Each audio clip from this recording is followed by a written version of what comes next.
আপনার smart Napier হচ্ছে 1.5 টাকা। 1.5 টাকা।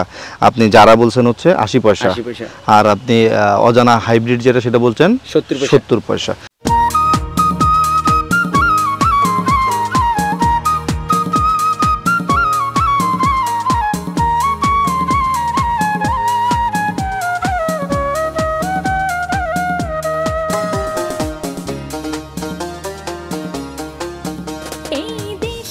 আসমানীকে দেখতে যদি তোমরা সবে চাও, রহিমউদ্দির ছোট্ট গ্রাম রসুলপুরে যাও। দর্শক, আমরা চলে আসছি রসুলপুরে। এখানে আসমানীও নাই, রহিমউদ্দিও নাই, কিন্তু রসুলপুরের পাশেই এখানে আছে 022 এলাকা, এবং এই 022 এলাকাতে খুব সুন্দর একটা পরিপাটি খামার দেখাবো আজকে আপনাদেরকে। আমরা মূলত আজকে আছি কুমিল্লা মাধাইয়া 022 গ্রামে। দর্শক, দেখতে পাচ্ছেন আমার এই পাশে বিভিন্ন রকম ফলজ গাছ, ঔষধি গাছ, হ্যাঁ, অনেক গাছের সমারোহ। আবার আমার এই পাশে দেখতে পাচ্ছেন আপনারা খুব সুন্দরভাবে ঘাসের চাষ করা হয়েছে। মাঝখানে মনে হয় এটা মাল্টা গাছও আছে। দর্শক, এখানে খুব সুন্দরভাবে ঘাসের চাষ করা হয়েছে। দেখতে পাচ্ছেন যে স্মার্ট নেপিয়ার ঘাস আছে, এটা যারা 1 ঘাস আছে, যেটা হচ্ছে আমাদের ডক্টর জহির যেই ঘাসটাকে এনেছিল সুদূর চীন থেকে। আসলে বাংলাদেশে যত রকম ঘাসের চাষ করা হোক না কেন, যারার জায়গাটা এখনও ঠিক আগের মতোই পাকাপোক্তভাবে ধরে রেখেছে। তার পাশাপাশি কিন্তু যারার চেয়ে অনেক হাই প্রোটিন ঘাস, যদি এটার প্রোডাকশন ওটার চেয়ে কম, সেই কারণে হয়তো এটা চাষ মানে সবাই উৎসাহী না, অনুৎসাহিত। কিন্তু আসলে এটা তো উৎসাহিত হওয়া উচিত, কারণ এই ঘাসটার মধ্যে প্রোটিন পার্সেন্টেজ অনেক বেশি, ঘাসের ফ্লেভার অনেক ভালো, এবং গরু ছাগল এই ঘাসটা খুব ভালো পছন্দ করে। সেজন্য আমার মতে যারা ঘাস চাষ করবেন, আপনার যদি 10 বিঘা ঘাস চাষ হয়, তাহলে অন্ততপক্ষে 1 বিঘা আপনার স্মার্ট নেপিয়ারও চাষ করবেন। তাহলে এটা ভ্যারাইটি থাকবে ঘাসের মধ্যে। যেমন আমরা প্রতিদিন একই খাবার মেনুতে অভ্যস্ত না। যেমন মনে করেন আমরা প্রতিদিন কিন্তু মাছ খাই না, আমরা দেখা গেছে সপ্তাহে 3 দিন মাছ খাই, একদিন চিকেন খাই, একদিন গরু খাই। হ্যাঁ, আমরা টেস্টের মধ্যে ভেরিয়েশন আনি। গরুর বেলাও কিন্তু একই, ওই মানে সনাতন পদ্ধতিতে একই টাইপের খাবার খেতে খেতে কিন্তু গরুও মাঝে মাঝে কিন্তু হাঁপিয়ে ওঠে। সেজন্য মোটামুটি 2-3 রকম ঘাস চাষ করা উচিত। দর্শক, শুধুমাত্র এই স্মার্ট নেপিয়ার কিংবা এই জারা ঘাস না, ওনার কাছে কিন্তু আরও ঘাস আছে। যেমন পানির ঘাস, আমাদের বাংলাদেশের বিভিন্ন এলাকায় জলাবদ্ধ এলাকা, মানে এখানে বছরে 6 মাস পানি জমে থাকে, সেই জন্য তারা এই স্মার্ট নেপিয়ার বা জারা চাষ করতে পারে, মানে শুকনো জমির ঘাস চাষ করতে অক্ষম। তাদের জন্য এখানে কিন্তু অজানা হাইব্রিড ঘাসটাও আমরা আজকে আপনাদেরকে দেখাবো। আর এই খামার মালিক দেখতে পাচ্ছেন এখানে খুব সুন্দর ছোট্ট একটা পরিপাটি খামার আছে। উনি এখানে মূলত শখের বসে কিছু গরু লালন পালন করে। এখানে দেখতে পাচ্ছেন যে বিজ্ঞানের ছোঁয়াও আছে, হ্যাঁ, ঘাস কাটার মেশিনও আছে। তো উনি ওনার এই ছোট্ট খামারটাও আপনাদেরকে দেখাবো। তার পাশাপাশি উনি কীভাবে ঘাস চাষ করে, অজানা হাইব্রিড, তারপরে হচ্ছে জারা 1, তারপরে হচ্ছে স্মার্ট নেপিয়ার, এই ঘাসগুলো সম্পর্কে আমরা জানাবো। তার পাশাপাশি দেখেন খুব মানে অল্প খরচে, কত অল্প খরচে একটা শেড নির্মাণ করা যায়, কীভাবে গরু পালন করা যায়, এই বিষয়টাও তুলে ধরার চেষ্টা করব। ভিডিওর প্রথম থেকে শেষ পর্যন্ত সবসময়ের মতো আপনাদের সাথে থাকবো আমি, মেহেদী হাসান আজিম। আশা করি আপনারা আমার সাথে থাকবেন। আর যারা এখন পর্যন্ত আমাদের চ্যানেলটি সাবস্ক্রাইব করেননি, অনুগ্রহ করে চ্যানেলটি সাবস্ক্রাইব করে নেবেন, আর পাশে থাকা বেল আইকনটি আস্তে করে টিপে দিবেন। ক্ষুদ্র খামারি কৃষি আর কৃষকের খুব দরকারি। কাকার নাম কি? আমার নাম জামাল মিয়া। জামাল মিয়া, আপনি এগুলো কি কাটতেছেন? ঘাস কাটতেছি। ঘাস কাটতেছেন, কিন্তু ঘাস তো এমনি কাটেন, এটা কি ঘাস লাগানোর জন্য কাটতেছেন? লাগানোর জন্য। কাটিং? কাটিং। ও, এটা কি ঘাস? চারা ঘাস। চারা ঘাস। এই কাটিং কোথায় যাবে? এটা কাটিং বিক্রি করে। ও, এরা কাটিং বিক্রি করে না? জি। আপনার কাজ কি সারাদিনে বসে বসে শুধু কাটিং কাটেন? কাটিং কাটা। সারাদিনে কতগুলো কাটিং কাটেন? 1000 বা 1500 কাটা হয় আর কি। 1-1500 কাটিং কাটেন না? মাশাআল্লাহ, আপনার মতো এরকম আরো আছে লোকজন এখানে ঘাস কাটা, মানে কাটিং কাটার? আছে, আরো আছে না? ঠিক আছে কাকা, কাটেন। আসসালামু আলাইকুম, ইয়াসিন ভাই, কেমন আছেন? আলহামদুলিল্লাহ ভালো, আপনি কেমন আছেন? জি আলহামদুলিল্লাহ ভালো আছি। আপনার বাড়িতে চলে আসলাম। অনেক ধন্যবাদ। আপনার বাড়িতে এসে তো মানে দেখতে পাচ্ছি আপনি খুবই শৌখিন মানুষ। জি, আমি আসলে অনেক শখের বসে এগুলো করছি। আচ্ছা, আপনার এখানে দেখতে পাচ্ছি আপনি সবজির চাষ করছেন, এখানে ফলের চাষ করছেন, লেবু আছে, অনেক লেবু ধরছে মাশাআল্লাহ। আমার কিছু দিয়ে দিয়েন, হ্যাঁ, গরমের মধ্যে লেবু শরবত খাবো। ওই পাশে দেখলাম মালটাও ধরছে, কমলা। ওইগুলা কমলা না? আচ্ছা, কমলা মিষ্টি হয় না? এগুলো আগে মিষ্টি হতো, এখন একটু সমস্যা হয়ে গেছে। আবার মিষ্টি কমলা আছে, মালটাও আছে। মিষ্টি কমলা আছে, মালটাও আছে। এখানে বিভিন্ন সব ফলে আছে, আপেল, আঙ্গুর, কমলা, মালটা। এই বাড়িতে তো মনে আপনি থাকেন না? না, এই বাড়িতে আমি নতুন আসছি, এখানে শুধু আমি একলাই থাকি এখানে। আপনি একাই থাকেন? ফ্যামিলি আবার আগে বাড়িতে থাকে নাকি? ফ্যামিলি এখানেও থাকে, আবার ওইখানেও থাকে। ওইখানে মিলে থাকে, পুরান বাড়িতে থাকে। তার মানে ওটা হচ্ছে বাড়িটাকে একবারে মানে সাজাই নিতেছেন নিজের মনের মাধুরী মিশিয়ে, না? মাশাআল্লাহ, খুব ভালো। পুরাটা আসলে ফলের বাগান করেছিলাম, তো এই মানুষকে দেখানোর জন্য যে আসলে ফলের বাগান করলে মানে ফল গাছের ভিতরে যে ঘাস করা যায়, ওইটা আসলে বাস্তবতা আজকের মধ্যে মানে ফল বাগানের মধ্যে ঘাসও করা যায়, সেটা দেখাবেন আজকে আমাদের দর্শক। এই যে দেখেন এখানে ঘাসের মোতা, মানে এখানে ঘাস ছিল। জি, এটা গত পরশুদিন আমার লেবার আসে নাই, আমি সন্ধ্যাবেলা কি করবো, যদি দূরে হইতো তাহলে কাটতে অনেক সমস্যা হতো। বাড়ির পাশে আমি 10 মিনিটে আমার 15-16টা গরু ঘাস কেটে লেছি। 10 মিনিটে 15-16টা গরু ঘাস কাটা হয়ে গেছে। এটা হচ্ছে আপনার যারা স্মার্ট নেপিয়ার, একটা মুড়া কাটলে অনেক ঘাস হয়, অনেক ঘাস হয়। একটা মুড়া কাটলে মোটামুটি এক গরুর ঘাস হয়ে যায়। আসেন দেখি আপনার গরুগুলো দেখি।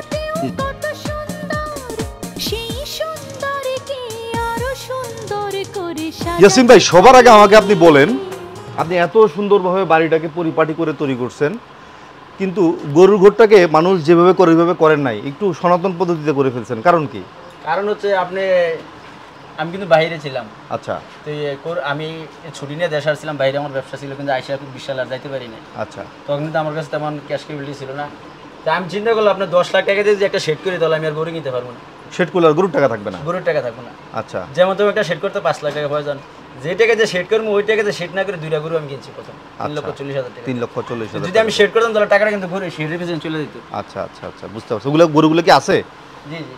কোন 2টা গরু কিনছিলেন? যে 2টা গরু কিনছিলাম, একটা হচ্ছে ওর মা। ওর মা? হ্যাঁ, ওর মা ওই যে ম্যাস্টাডিস হয়েছিল, তার কারণে বিক্রি করে দিয়েছে। আর একটা গরু আছে ওই পাশে, ওই যে লাল গরুটা। জি। আচ্ছা, এমনিতে মোটামুটি এখন কতগুলো গাভী আছে? এখন গাভী আছে টোটালে 8টা। 8টা গাভী। দুধ পাচ্ছেন প্রতিদিন কত কেজি? দুধ এখন বেশি পাচ্ছি না, কারণ গরুগুলো প্রেগনেন্ট তো 50 প্লাস 50 প্লাস দুধ পাচ্ছেন।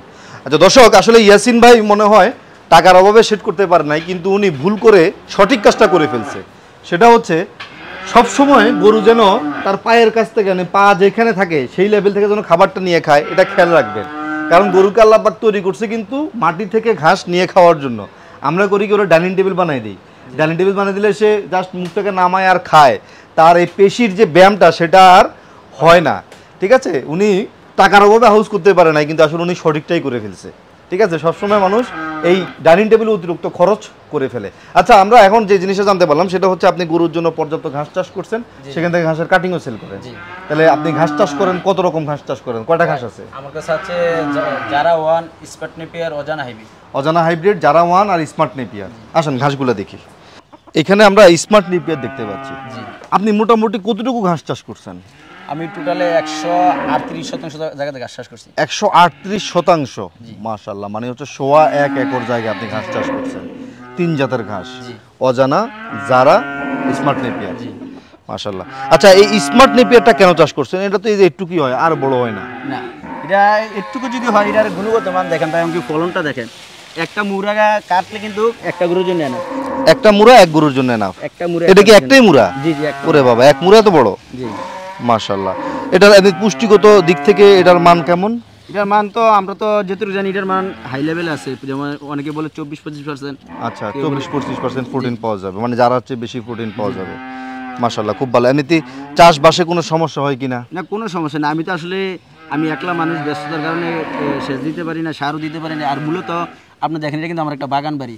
আচ্ছা। আমি মানুষকে প্রমাণ করার জন্য যে আসলে গাছ চাষের করার জন্য মাঠের প্রয়োজন না, যেখানেই জায়গা পাবেন সেখানেই ঘাস লাগাবেন, চাষ করা যায়। আচ্ছা, দেখেন এগুলো কিন্তু ফল গাছ, ভিতরে এদিক দিয়ে ফল গাছ গাছের ভিতরে ঘাস চাষ করছেন। দর্শক, আসলে প্রচন্ড রোদ, বুঝতে পারতেছেন। বৈশাখ মাস, চৈত্র মাস গেল, আর এই বছরের তাপমাত্রা 70 বছরের রেকর্ড নাকি ভেঙে ফেলছে, এত তাপ। সেজন্য আসলে আমরা মানে ওনার ঘাস বাগান যেটা, এটা ওইদিকে যাই নাই। ওনার বাড়ির সামনে ওনার সব ঘাসের একটা একটা করে স্যাম্পল আছে, সেখান থেকে আমরা আপনাদেরকে দেখাচ্ছি। তো এই ঘাসের মানে স্মার্ট নেপিয়ারের কাটিং আপনার কাছে অ্যাভেলেবেল পাওয়া যাবে? ইনশাআল্লাহ পাওয়া যাবে। কত টাকা করে কাটিং? এটা স্মার্ট নেপিয়ারটা আমি নিচ্ছি 1.5 টাকা। 1.5 টাকা করে এক পিস কাটিং, 1.5 টাকা করে। মাশাআল্লাহ, অনেক কম প্রাইসে দিতেছেন। সবাই তো 2 টাকা বিক্রি করে। আসেন, এটা কি গাছ? এটা তো অনেক লম্বা। হ্যাঁ, 2 পুরুষ। জি জি, এটা হচ্ছে মোটামুটি 10 ফুট হয়ে গেছে মনে হয়। এটা জারা 1। জারা 1, এটা হচ্ছে আমাদের ডাক্তার জহির যে ঘাসটা সুদূর চীন থেকে নিয়ে আসছিল। জি, এটা হচ্ছে সেই জারা 1। দর্শক, আমি কিন্তু বলি এটা বাংলাদেশের খামারিদের জন্য আশীর্বাদ একটা ঘাস। এটা অনেক ভারী।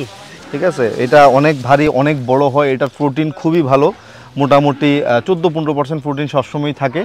আর সবচেয়ে বড় কথা হচ্ছে এটা অল্প জমিতে চাষ করেও মোটামুটি অনেক বেশি ফলন পাওয়া যায়। হ্যাঁ, আমি যেটা জানি 10 টন 12 টন হয়ে যায় প্রতি বিঘায়। প্রতি বিঘা 10 টনের উপরে হয়। 10 টনের উপরে হয় ফলন। মাশাআল্লাহ, খুবই ভালো।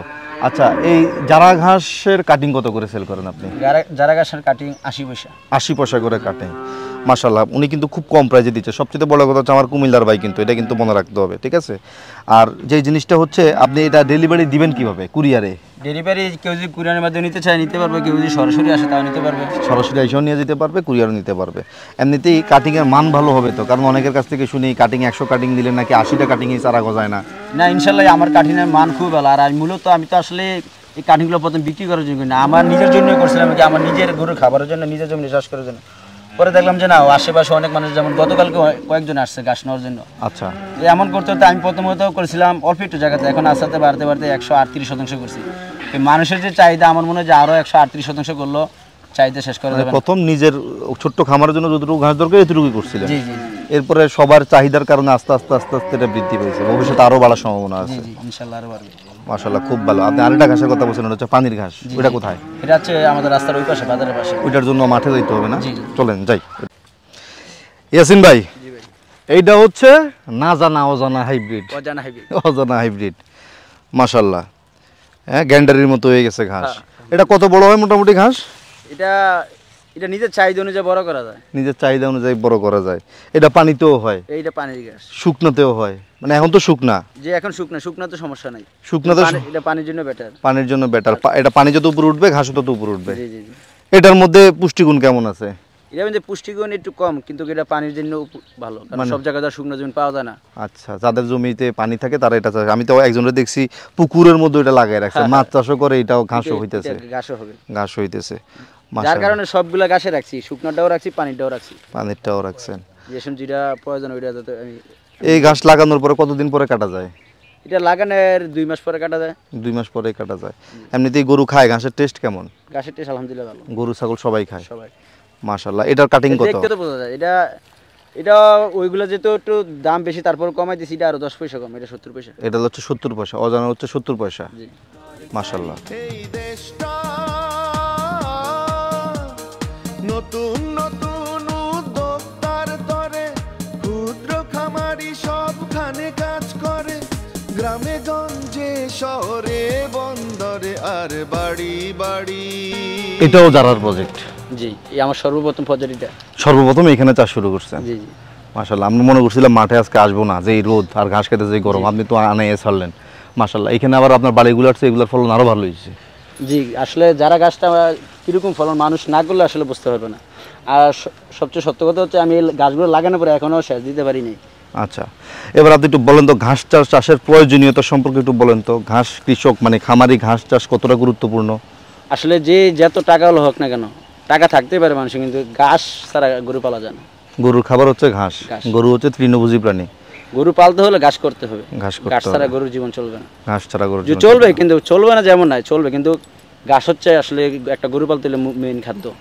আপনি আর আমি ভাত ছাড়া যেমনি চলবো, গরু ঘাস ছাড়া এমনি চলবে। জি, কেউ যদি মনে হয় যে আমি গরু পালবো, তাহলে সে যেন গরুটা কিনে রাখে, ঘাসটা চাষ করে। ঘাস চাষ করে মিনিমাম 2 মাস আগে ঘাস চাষ করা শুরু করতে হবে গরু কেনার। আচ্ছা ইয়াসিন ভাই, আমরা ভিডিও আসলে লম্বা করবো না, ভিডিও লম্বা করলে দর্শকরাও দেখতে চায় না, আমরা ভিডিও অল্পতেই শেষ করে দিব। আমরা ভিডিও শেষ করার আগে আমাদের দর্শকদের জন্য যদি আপনার কিছু বলার থাকে আপনি বলতে পারেন। যেমন প্রাইস আপনি বলে দিয়েছেন, আপনার স্মার্ট নিপের হচ্ছে 1.5 টাকা, 1.5 টাকা। আপনি যারা বলছেন হচ্ছে 80 পয়সা, আর আপনি অজানা হাইব্রিড যেটা সেটা বলছেন 70 পয়সা। ওকে, প্রাইসটা আমরা জানিয়ে দিলাম। এখন আমাদের দর্শকদের জন্য যদি আপনি স্পেশালি কিছু বলার থাকে আপনি বলতে পারেন। দর্শকদের জন্য অবশ্যই বলা থাকবে, আমি সবাইকে বলবো যারা বেকার আছেন, বেকার না থেকে কিছু একটা করেন। যে আমি বিদেশে যে প্রতিষ্ঠিত হতে হবে, দেশে চাকরি করতে হবে, আসলে বিষয়টা তা না। যার যে প্রয়োজন আছে এখান থেকে একটু চেষ্টা করেন। কেউ 2টা গরু পালেন, কেউ একটা ফিশারি করেন, কেউ মাঠে কাজ করেন, কেউ বেকার থাকেন না। আর সবচেয়ে বড় কথা হইলো, যদি কেউ গরু পালার ইচ্ছা থাকে, তাহলে গরু পালার আগে মিনিমাম 2 মাস আগে আপনি ঘাস করবেন। তাহলে আপনি গরুটা কিনা শান্তি পাবেন। আর না গরু কিনবেন, ঘাস দিতে পারবেন না, গরু দুধ পাবেন না, গরুর স্বাস্থ্য হবে না, আপনার টাকা নষ্ট হবে। আপনার আরও টাকা থাকলেও ঘাস ছাড়া গরু পালতে পারবেন। ঘাস ছাড়া গরু পালা সম্ভব না। আচ্ছা, আর কাটিং এর জন্য আপনার সাথে যোগাযোগ করলে আপনি অ্যাভেলেবেল কাটিং দিতে পারবেন? কাটিং অ্যাভেলেবেল আছে? জি জি, আমার মোবাইল নাম্বার দেওয়া থাকবে, যাদের প্রয়োজন তারা কল করবে। আচ্ছা ইয়াসিন ভাই, আপনাকে অনেক ধন্যবাদ, ভালো থাকবেন, দোয়া রাখবেন। অনেক ধন্যবাদ, আপনি অনেক কষ্ট করে রোদের মাঝে আসছেন। থ্যাংক ইউ, আমার কাজই এটা। ভালো থাকবেন। আসসালামু আলাইকুম।